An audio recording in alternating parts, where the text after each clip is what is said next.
your artistic expressions to be structures of personal activism, or what I deem, because I look at personal activism as survival, or activism in itself as survival. I don't know. At this age, at 40, Shawn, I am more focused on thriving. And wondering just really being curious about what I am willing to let go of, what part of struggle I have aligned myself with or anchored myself to that keeps me in survival mode. Yeah.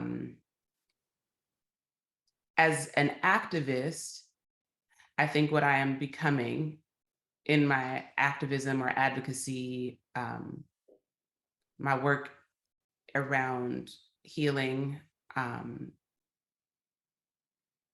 trauma recovery, healing informed somatic methods and things like that. I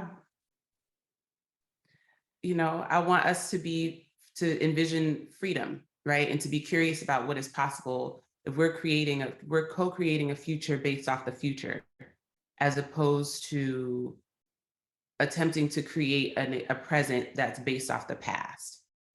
Wow. Okay. Yeah. Because then we're going to get what we always had. Yeah. And we have to hold on to these certain fundamental beliefs of white supremacy culture and oppressive mindsets and patriarchal systems. But what happens if we just say, okay, we know that was a lie and we're unlearning that. And once we get to this place of having unlearned that, we can start to envision a future that is co-created in community with folks who are interested in what becomes possible when we let go of struggle, what becomes possible when we are in interdependent community spaces. So I don't know, my activism looks hella different now. Yeah. My activism is encouraging Black women to rest and have splendor and to have ease and to take care of ourselves, so that we can live into our elders' years, so that we can provide some supports for generations becoming behind us, and so that we can be good ancestors. You know what I mean? We wear these t-shirts that be like, I'm my ancestors' wildest dreams. Cool. You are also becoming an ancestor. What are your wildest dreams? How can you articulate them to your children who are coming behind you so that they don't have to wear a fucking t-shirt? Yeah. And because we don't really know what their wildest dreams were outside of the struggle. Wow. Okay. Yeah. Who are you without your struggle? That's what I want to empower and activate and motivate oppressed people to get to a heal and whole and healthy enough place where they can start to consider that. And I think that is a more generative place to function from that would benefit us all for a long time. And you use your art to operate in this place that you just divulged to me. You use your art to be in that space, and you demonstrate to others that they can use their art to be in that space. I mean, to be honest with you, no. And I'm gonna keep it 100. I'm gonna keep it a buck with you. Okay, and here's why. I'm struggling with that. I'm struggling with the safety of that. So what happened is I went through, since we last spoke, when we last were in space with each other, I had just written a book. And the book was a collection of poems that was a compilation of works that I had written while I was processing the reality of becoming a kinship guardian to my niece and nephew while living in a new state that was Black women are 1% of the population in New Mexico. I had been there, I was in a relationship, I was dealing with anti-Blackness and isolation, being literally in the wilderness, relegated to the desert. And then it was like, hey, some, systemic oppression and institutional racism has also landed on your family structure. And so here is a 7 and a 9-year-old that you are going to need to raise while their mom struggles with addiction and in the carceral state. Wow. So I wrote poems, and then I published a book of those poems, and it still didn't feel like I was doing enough to like amplify the reality of like what I was going through and the undoneness that I was experiencing. So I was like, I'm going to publish the book and I'm going to perform this work, and I'm going to include music that has inspired me. I'm going to include all these different elements and go back to my roots as a performance artist and share this very vulnerable piece of work. And I don't think it went well. I wasn't pleased with how I didn't feel satisfied. There was something missing in the process for me. And that really slowed my writing and my performing, because I was like, damn, maybe there is no space for this in a way that would allow you to make money or to survive by focusing on this particular trauma, because you're still in it.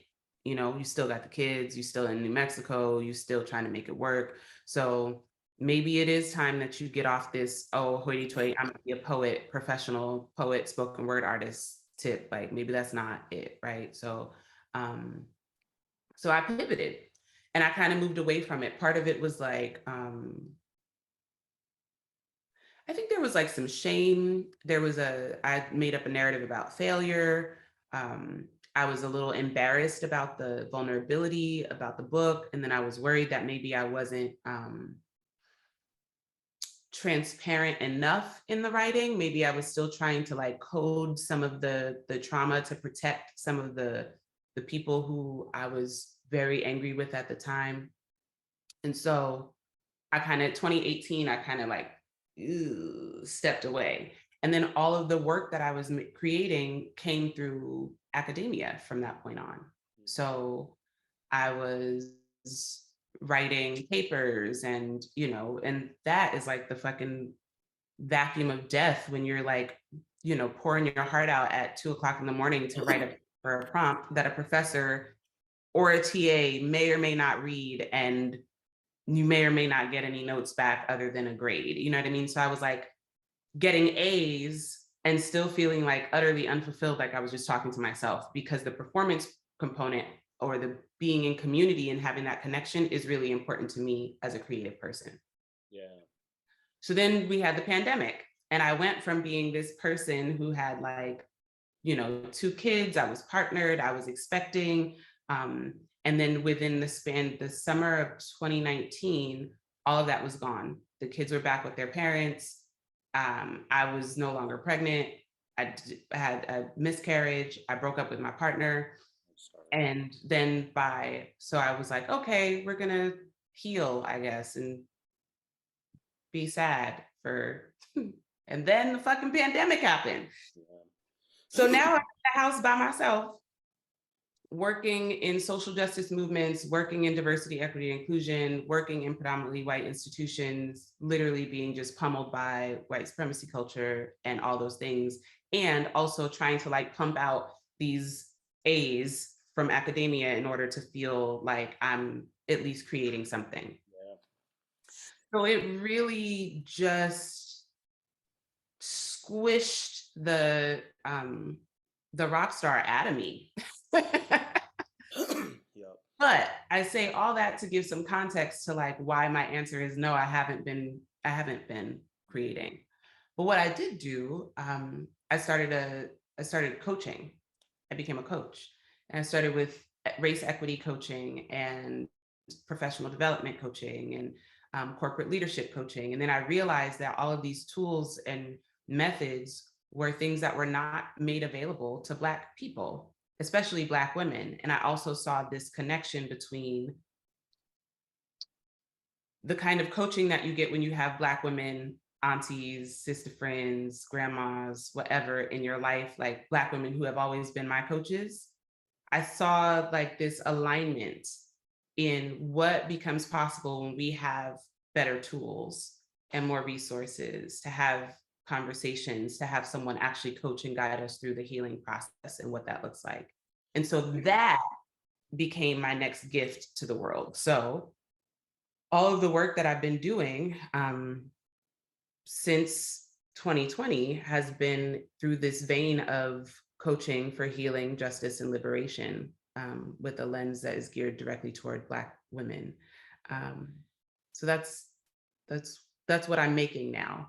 And the art or the creative piece that is very new, which is I'm like almost like, oh, I can't believe I'm about to say this out loud, is doing a series of recordings that are meditations. So meditations and meditative recordings on like guiding Black girls to, somatic methodologies around healing and rest, and what is ancestor veneration, like how do you make a ritual out of your morning coffee? How do you actually engage and embody yourself?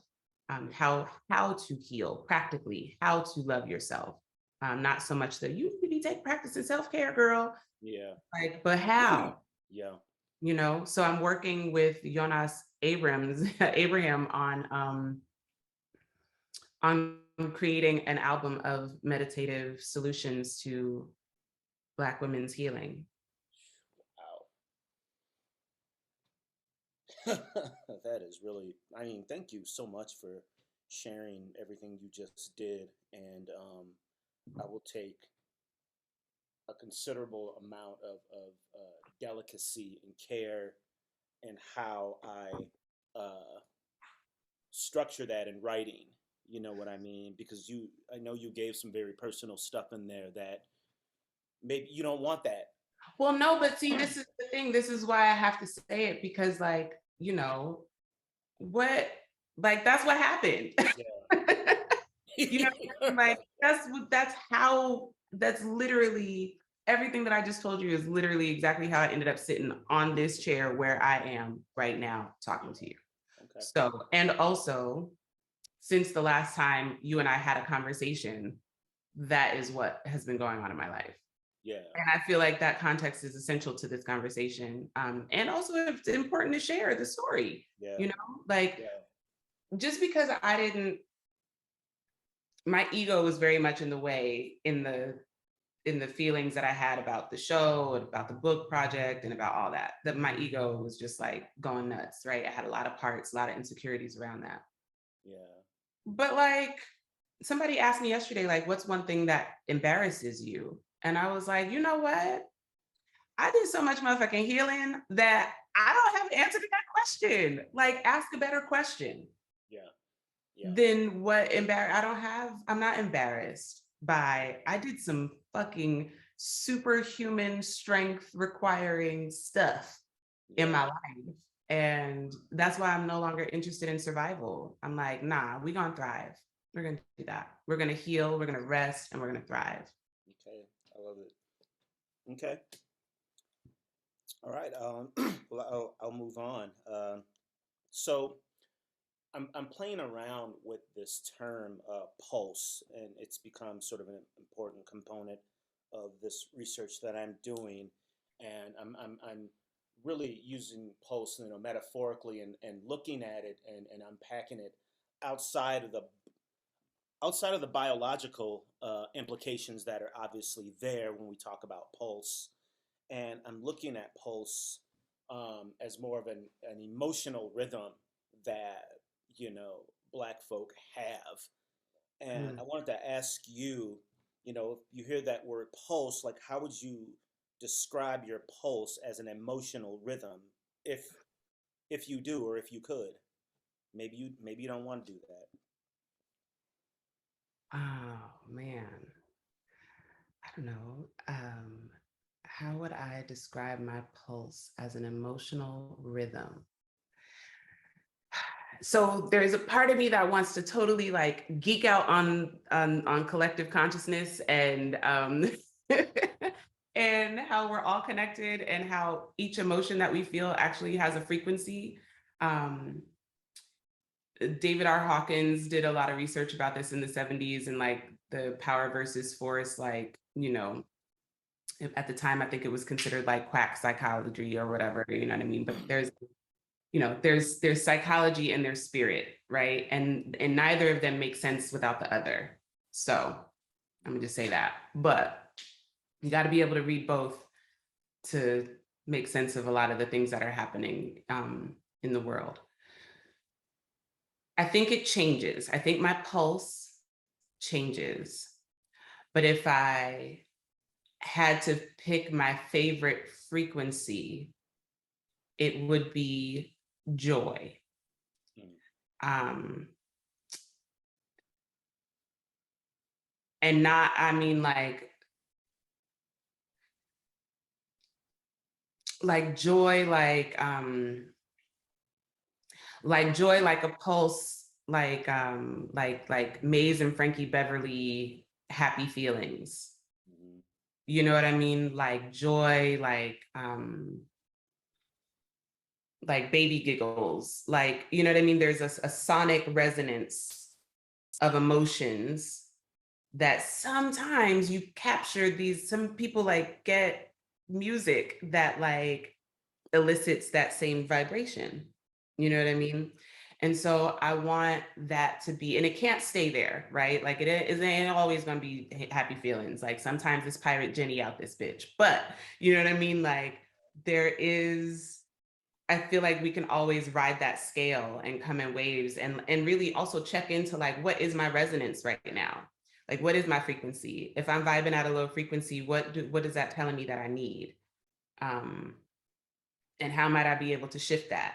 And that's like, we're literally, that's how you transmute. That's emotional transmutation. Like this is alchemy. It's the science of our beings. This is why we're magic. You know what I mean? Like, because we have the capacity to do that and to tap into it. And the more aware we are of our ability to do that, the more alignment we can create in our lives so that we can be living in a way that our actions will get us closer to whatever that high dream or that end goal is. You know what I mean? It ain't always gonna be joy, but I know if it is my goal, then I can set myself up in a way that I know when I'm out of alignment with joy and make decisions that will get me back into alignment with joy, you know?